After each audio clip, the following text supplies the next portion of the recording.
Pemirsa, tindakan sedot lemak ini bukan merupakan tindakan baru yang dilakukan di dunia medis ataupun kecantikan. Banyak sekali para wanita yang ingin melakukan hal ini untuk bisa menjaga bentuk tubuh dan juga meningkatkan rasa percaya diri. Nah, karena banyaknya demand ini kemudian dimanfaatkan oleh sejumlah oknum klinik bodong yang bisa kita katakan klinik tidak berizin, kemudian juga memperkerjakan dokter-dokter yang tak berizin yang akhirnya hasilnya melakukan sedot lemak secara sembarangan, bahkan tak jarang para korbannya sampai harus kehilangan nyawa. Seperti yang terjadi ataupun juga menimpa salah seorang selebgram di Medan yang tadi kita sudah dengarkan di segmen sebelumnya, keterangan dari pihak kepolisian mengenai klinik ini. Nah, untuk bisa berbincang lebih lanjut termasuk juga mengedukasi masyarakat mengenai apa sebenarnya dilakukan dalam proses tindakan operasi sedot lemak ini, saya sudah bersama dengan Dr. Risa Krisanti selaku dokter spesialis bedah plastik yang juga bergabung dalam perbincangan ini melalui daring. Selamat malam Dr. Risa.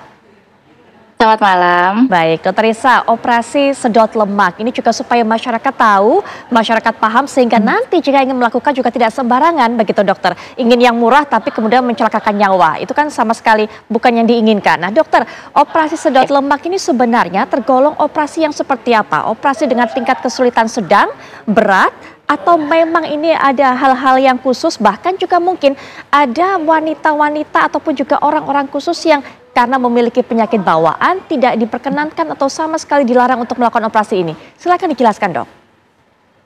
Oke, jadi yang namanya sedot lemak atau liposuction itu adalah suatu prosedur operasi untuk menghilangkan lemak pada daerah tertentu seperti leher, perut, lengan, pinggang, paha, dan lain sebagainya.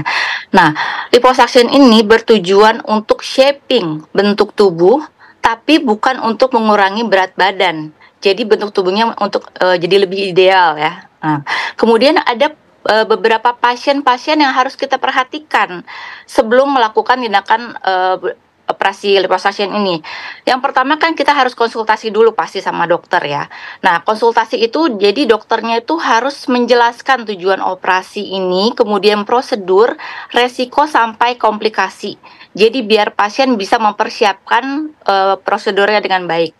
Kemudian pasien harus menjalani beberapa pemeriksaan seperti pemeriksaan darah, pemeriksaan jantung, dan juga ada beberapa obat yang harus dihentikan sebelum operasi untuk meminimalkan terjadinya komplikasi ini.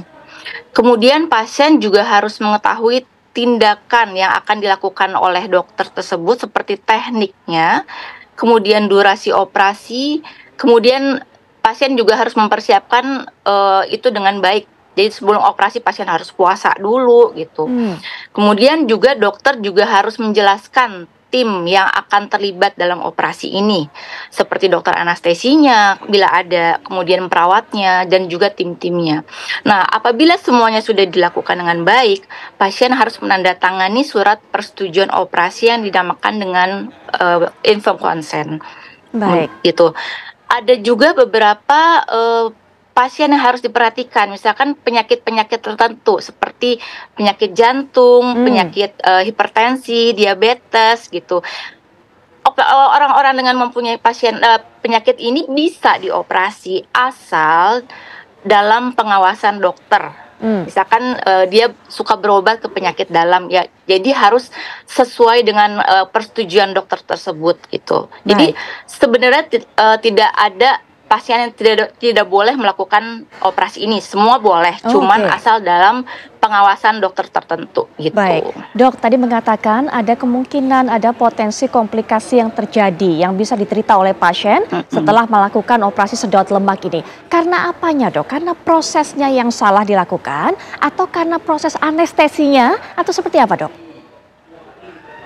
Ya,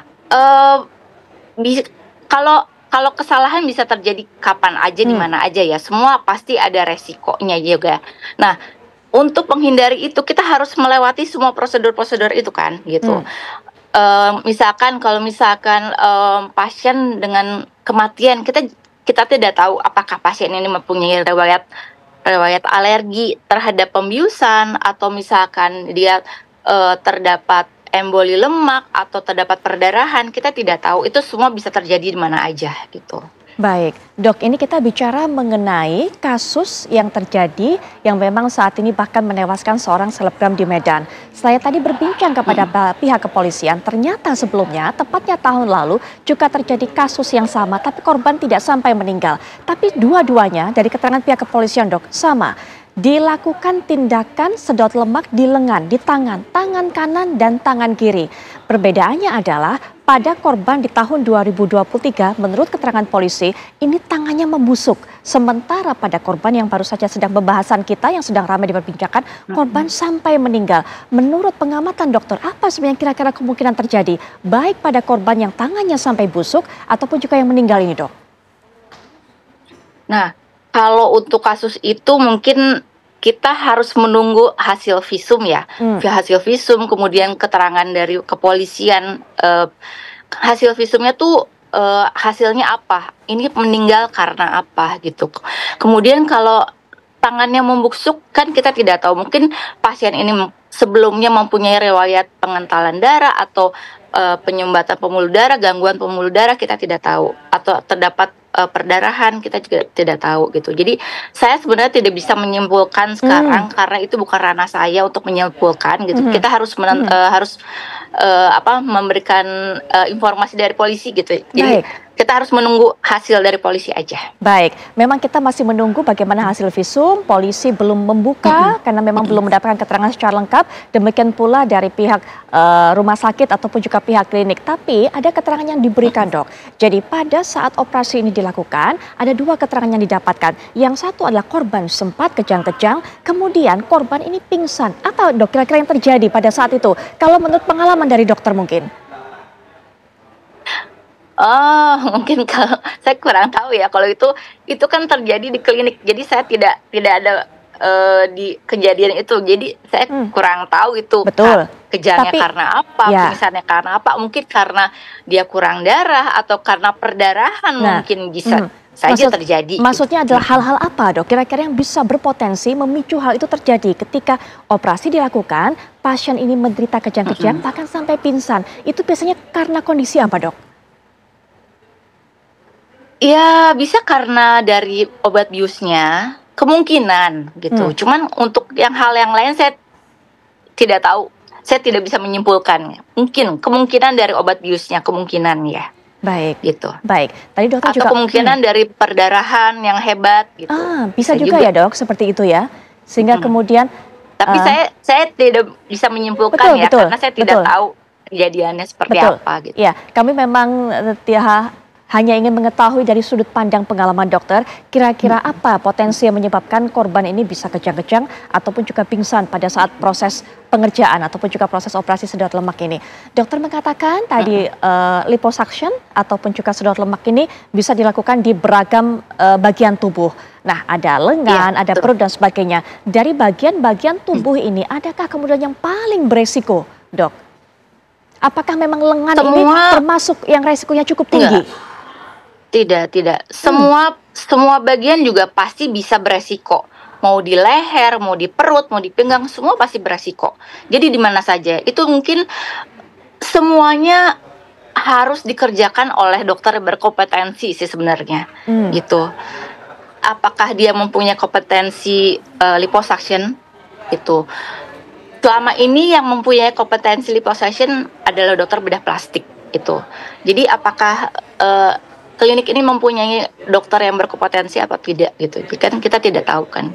Baik, Dok, ini kan juga bisa jadi nasihat untuk masyarakat. Untuk para wanita atau pria juga bisa ya, Dok, ya melakukan ini ya, bukan hanya tertutup pada wanita saja ya. Jadi masyarakat, Dok, yang ingin sekali melakukan hal ini begitu, apa yang perlu diketahui, bagaimana caranya? Seperti saya mungkin juga ataupun yang lain orang awam, kita hanya sekedar melihat kliniknya besar, kliniknya bagus, kliniknya ramai, tapi ketika kemudian dokternya juga ketika memberikan konsultasi terlihat meyakinkan. Tapi apa, Dok, yang membuat apa yang harus kami ketahui untuk bisa membuktikan bahwa dokter ini punya kompetensi melakukan liposuction? Oke, yang pasti yang saya tadi bilang, prosedur liposuction biasanya dilakukan oleh dokter spesialis bedah plastik. Itu saja sih gitu. Dan pasti semua dokter bedah plastik pasti bisa melakukan karena kita mempunyai kompetensi itu dari kita semenjak belajar kuliah gitu. Kita mempunyai kompetensi itu. Jadi hanya kita yang bisa melakukan itu. Mungkin kalau selain itu dokter itu kan yang lain tidak tahu ya dia mempunyai kompetensi apa enggak gitu aja. Baik. Nah, terima kasih Dokter Risa sudah memberikan informasi kepada kami, termasuk juga bisa memberikan ilmu kepada masyarakat agar lebih berhati-hati jika ingin melakukan liposuction. Sekali lagi terima kasih Dok untuk waktunya. Selamat melanjutkan kegiatan.